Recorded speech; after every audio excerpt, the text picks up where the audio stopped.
নমস্কার সবাইকে। শ্রদ্ধেয় শ্রী মনোরঞ্জন সর্দার মহাশয়ের পৌরোহিত্যে কবি প্রণাম অনুষ্ঠানে আজ আমরা উপস্থিত হয়েছি। এখন আমরা শ্রদ্ধেয় শ্রী সৌমেন পুরকাইত মহাশয়ের কাছ থেকে শুনব শ্রুতি নাটক। এখন বারুইপুর কলেজের অধ্যাপক সৌমেন পুরকাইত এবং তার প্রিয় ছাত্রছাত্রীদের নিয়ে ছোট্ট একটি অনুষ্ঠান করবেন, বিষয়টা নিয়ে বলবেন, সূচনা করবেন অধ্যাপক পুরকাইত। সূচনা করে তারপর অনুষ্ঠানটা শুরু করবেন।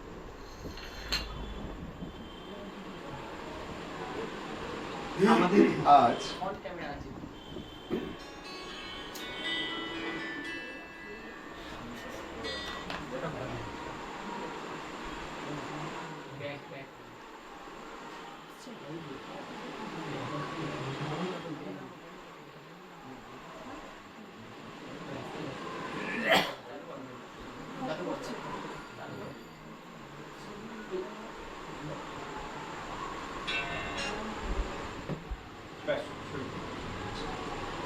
আমরা আজ রবীন্দ্রনাথ ঠাকুরের জন্মদিন পালন করতে উপস্থিত হয়েছে এবং সেই উপলক্ষে আমাদের যে আজ ছোট্ট একটি ঘরোয়া সাংস্কৃতিক অনুষ্ঠান, সেই অনুষ্ঠানে আমরা একটা শ্রুতি নাটক পাঠ করব। রবীন্দ্রনাথ ঠাকুরের মুসলমানের গল্প কাহিনী অবলম্বনে আজ আমাদের শ্রুতি নাটক।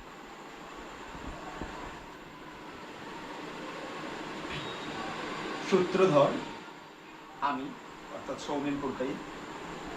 কাকার ভূমিকায় সুদীপ্ত, কাকিমা বৈশাখী, কমলা পিউ, সরলা অদিতি, কবির খাঁ গৌতম, মধু মোল্লার সায়ন, পাত্র বিভু,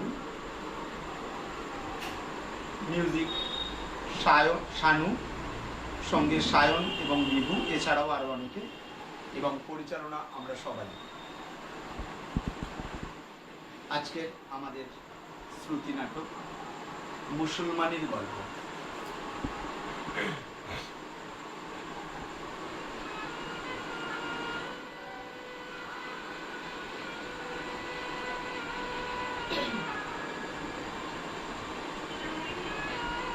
তখন অরাজকতার চরগুলো কণ্টকিত করে রেখেছিল রাষ্ট্র শাসন। অপ্রত্যাশিত অত্যাচারের অভিঘাতে দোলায়িত হতো দিনরাত। দুঃস্বপ্নের জাল জড়িয়েছিল সমস্ত ক্রিয়াকর্ম। গৃহস্থ কেবলই দেবতার মুখ তাকিয়ে থাকত। অপদেবতার কাল্পনিক আশঙ্কায় মানুষের মন থাকত আতঙ্কিত। এমন অবস্থায় বাড়িতে রূপসী কন্যার অভাগম ছিল যেন ভাগ্য বিধাতার অভিসম্পাদ। এমন মেয়ে ঘরে এলে পরিজনরা সবাই বলতো, পোড়ার মুখী, বিদায় হলেই বাঁচি। সেই রকমেরই একটি আপদ এসে জুটেছিল তিন মহলার তালুকদার বংশীবদনের ঘরে। নাম তার কমলা। কমলা ছিল অপরূপ সুন্দরী। তার বাবা মা গিয়েছিল মারা। সেই সঙ্গে সেও যদি বিদায় নিত তাহলে পরিবার একেবারে নিশ্চিন্ত হতো। কিন্তু তা হলো না। তার কাকা বংশী অত্যন্ত স্নেহে, অত্যন্ত সতর্কভাবে এতকাল তাকে পালন করে এসেছে। কিন্তু তার কাকি প্রতিবেশীদের কাছে প্রায় বলতো,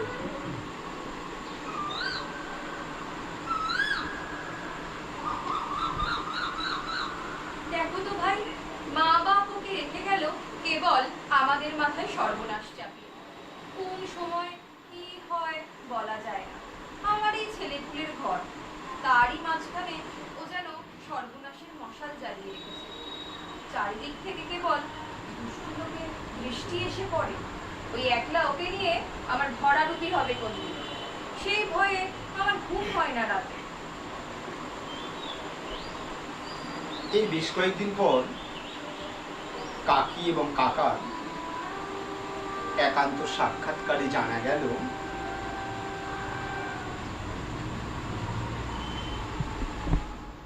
বিয়ের সম্বন্ধ তো করলি, এখন তো ওকে আর লুকিয়ে রাখা চলবে না। সেই জন্যেই আমি এমন ঘরে পাত্র সন্ধান করছি যারা মেয়েকে রক্ষা করতে পারবে।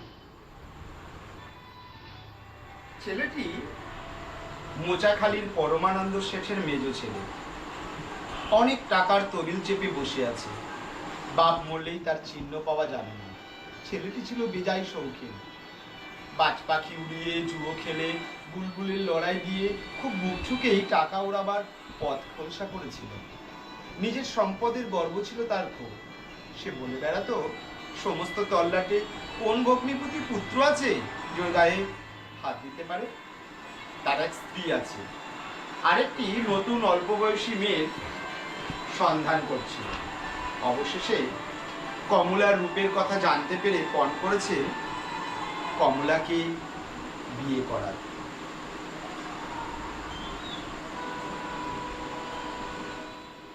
কাকামণি, তোমরা আমাকে কোথায় ভাসিয়ে দিচ্ছ? তোমাকে রক্ষা করবার শক্তি থাকলে চিরদিনই তোমাকে বুটে করে রাখবো, জানো তো মা?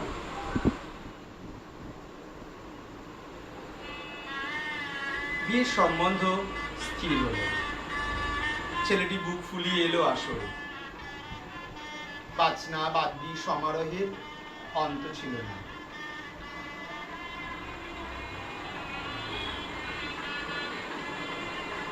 বাবাজি, এটা ধুমধাম করা ভালো হচ্ছে না, সময় যে খুব খারাপ।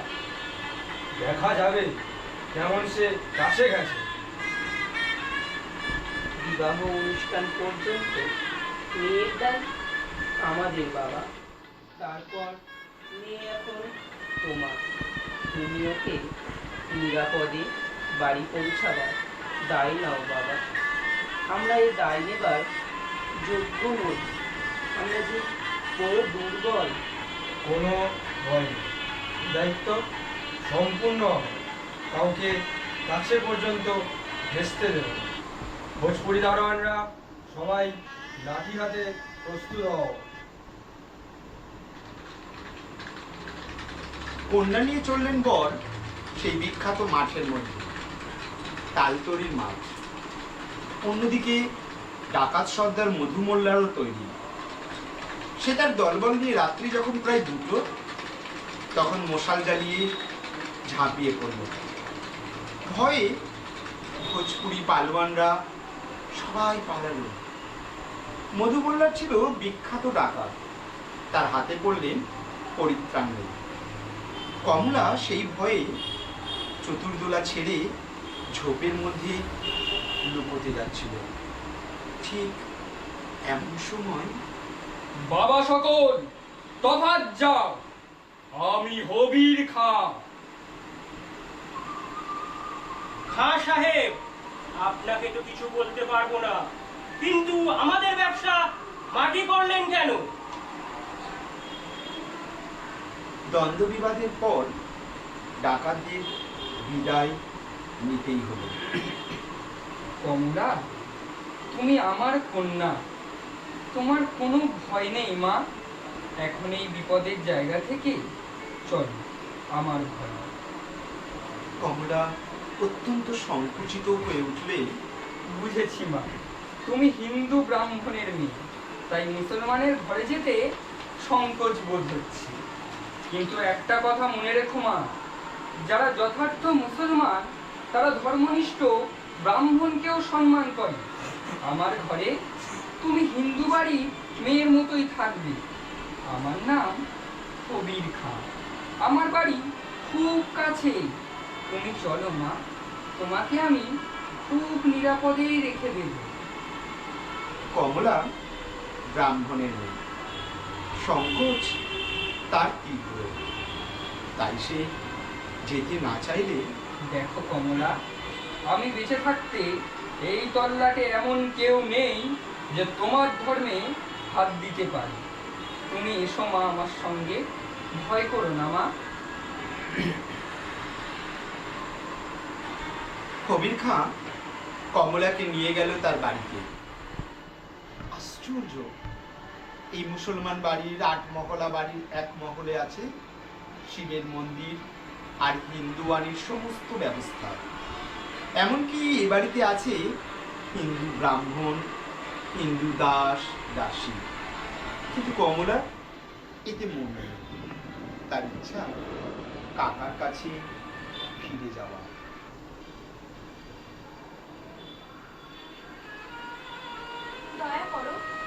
দয়া করো আমাকে, কাকাকে খবর দাও, তিনি এসে আমায় নিয়ে যাবেন। বাছা, ভুল করছো। আজ তোমার বাড়িতে কেউ তোমাকে ফিরে নেবে না। তোমাকে সবাই পথের মধ্যে ফেলে দিয়ে যাবে। আচ্ছা, বিশ্বাস যদি না হয় একবার পরীক্ষা করেই দেখো। কবির খাঁ কমলাকে তার কাকার খিড়কির দরজার কাছে পৌঁছে দিয়ে কাছেই অপেক্ষা করতে লাগলো।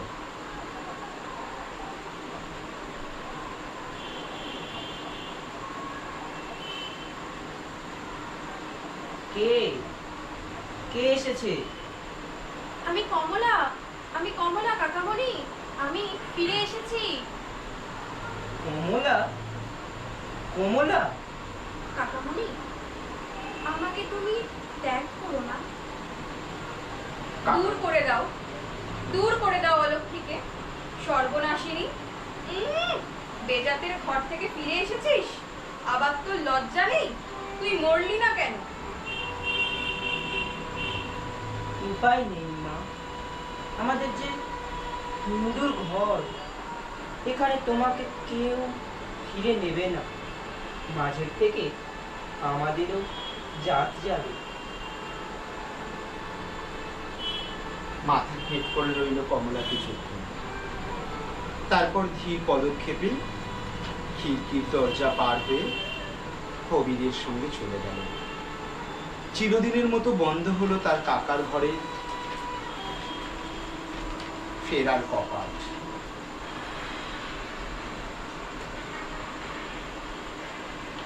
এই বাড়ি সম্বন্ধে পূর্বকালের একটু ইতিহাস ছিল। এই মহলকে লোকে বলতো রাজপুতানির মহল।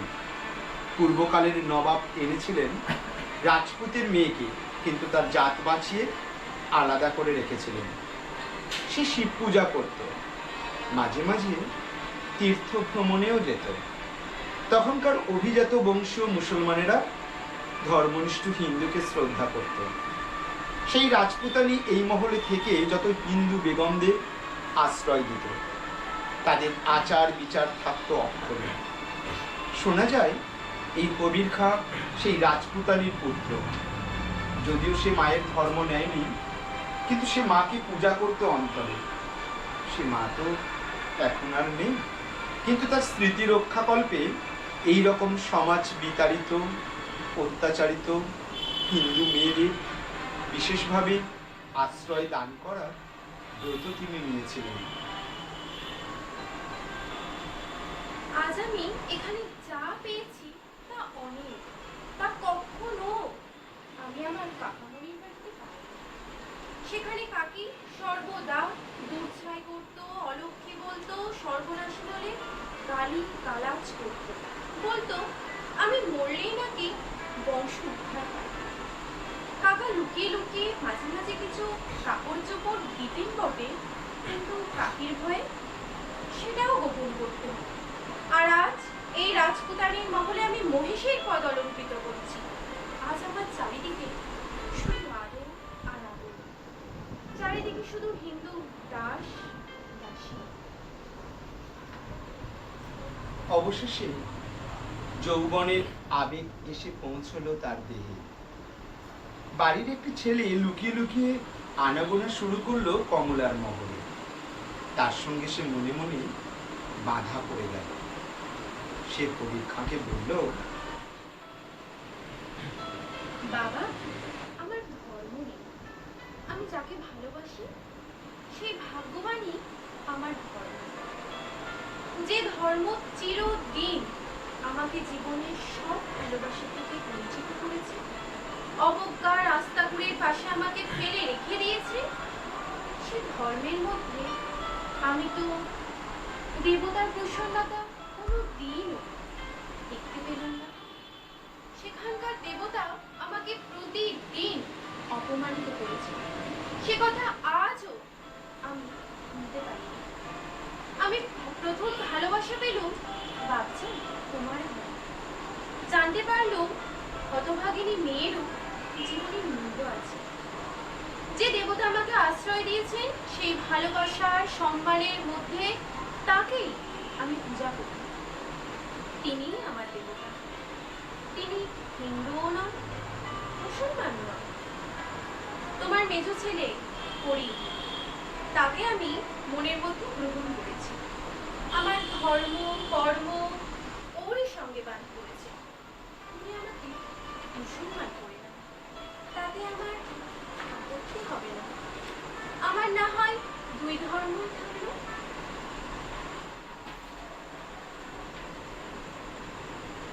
রাজি হয়ে গেল কবির খান। বিয়ের প্রস্তুত পর্ব থেকে বিয়ে সবটাই নির্বিঘ্নে যখন সম্পন্ন হলো, তখন বাবা করিম, বিয়ে তো সম্পন্ন হলো, এবার তুমি দায়িত্ব নাও কমলা। তুমি যেমন আমার ছেলে, ঠিক তেমনই ও আজ থেকে শুধু আমার বৌমা নয়, ও আমার মেয়ে। ওর নাম মেহের জান। এভাবে বেশ কয়েক বছর কেটে গেল। কাকার ঘরে আবার বিয়ের বাজনা বাজল। তবে বিয়ে এবার কমলার বোন সরলা।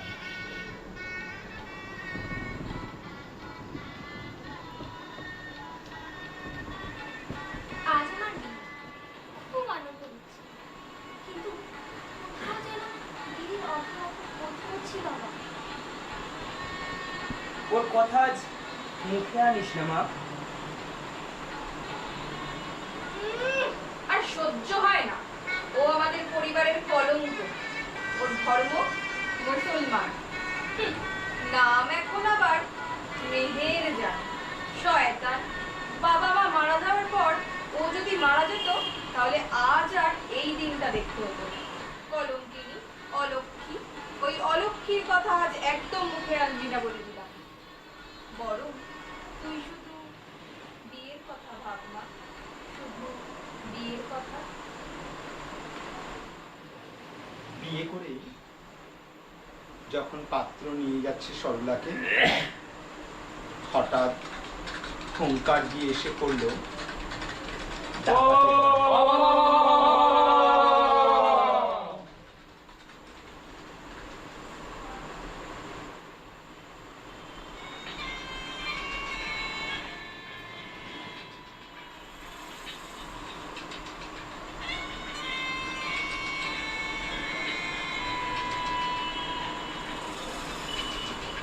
শিকার থেকে একবার বঞ্চিত হয়েছি, আর না। আজ এবার সুদে আসলে সবটা মিটিয়ে নেব। ছেড়ে দাও আমাকে। আমি তো কোনো অপরাধ করিনি। আমাকে তোমরা ছেড়ে দাও। ছেড়ে দেব তোমাকে? ছেড়ে তোমাকে দেব না, লুটপাট সব।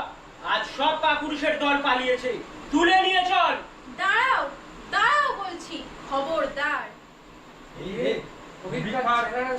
এসে পড়েছে।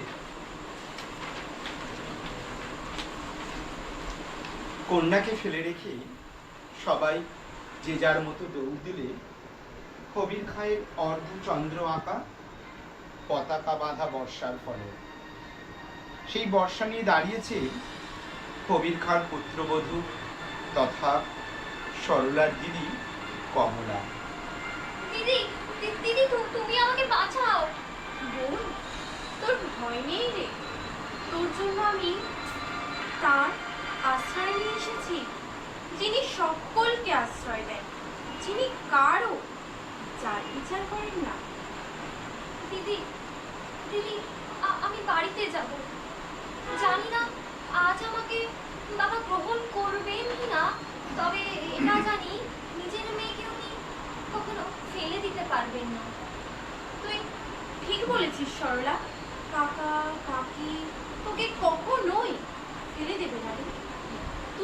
নিজের মেয়ে রে, আমি তো আগাছা ছিলাম, তাই তো আমাকে জলাঞ্জলি দিয়েছে। বাবা মাকে হারিয়ে পিতার মতো কাকাকে জড়িয়ে বাঁচতে চেয়েছিলাম, কিন্তু যা সে কথা। চল তোকে রেখে আসি কাকা কাকিমার কাছে।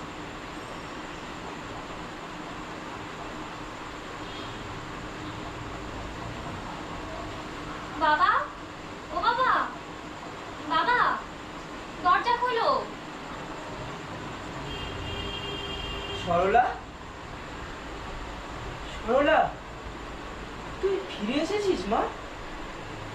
তোকে ওই ডাকাতদের হাত থেকে রক্ষা করলো কে মা? আমার তাবর তাবর লাঠিয়াল ভয়ে পালালো, অথচ তুই একদম সুস্থ, গায়ে এক টুকরো আঁচড়ের দাগও নেই। কে বাঁচালো মা তোকে? দিদি, দিদি বাবা। দিদি? হ্যাঁ বাবা, দিদি। যে দিদিকে তুমি মা নিজের সন্তান নয় বলে মুসলমান বাঁচিয়েছে বলে ঘরে জায়গা দাওনি, আর সেই দিদি আজ আমার সম্মান বাঁচিয়েছে, জাত বাঁচিয়েছে, অথচ সেই দিদির মান তোমরা বাঁচাওনি। কি অকৃতজ্ঞ তোমরা! ধর্ম তোমাদের কাছে বড় হয়ে দাঁড়ালো বাবা, কিন্তু ধর্মের অর্থ তুমি তো বোঝোনি বাবা। ধর্ম বুঝেছে দিদি কবির খার মাধ্যমে। হিন্দু, মুসলমান, খ্রিস্টান এগুলো ধর্ম নয় বাবা, মানব ধর্মই হলো প্রকৃত ধর্ম। কাকা প্রণাম তোমাকে। ভয় নেই, আমি তোমার পা ছোঁব না। এখন একে তোমার ঘরে নিয়ে যাও, একে কিচ্ছুতে অস্পৃশ্য করেনি। কাকিকে বলো অনেক দিন তার অনিচ্ছুক অন্ন বস্ত্রে মানুষ হয়েছে, সে ঋণ যে আমি এমন করে শুনতে পারবো তা আমি সত্যিই ভাবি। ওর জন্য একটা রাঙা চেলি এনেছি, সেটা এই না, আর একটা কিনভাবের আসন। আমার বোন যদি কখনো দুঃখে পড়ে তবে মনে থাকে যেন তার মুসলমান দিদি আছে, তাকে রক্ষা করবার জন্য। কাকা কাকিমা সরলাকে নিয়ে ঘরে চলে গেল। পাঠক দর্শক, আপনারা সকলেই বুঝতে পারলেন আমরা নিজেদের মতো করে একটা ধর্মের বেড়াজাল নির্মাণ করে ফেলি, আর যখন নিজের ঘরে এসে যাই সেই ধর্মের প্রশ্ন, তখন সেটাকে কুসংস্কার বলে ঝেড়ে ফেলে দিতে এতটুকু সময় নষ্ট করি না। তাই সকলে আজ প্রতিজ্ঞা করি আমাদের একটাই ধর্ম, সেটা হলো মনুষ্য ধর্ম। মানুষের হিত বা উপকার করাই হলো প্রকৃত ধর্ম।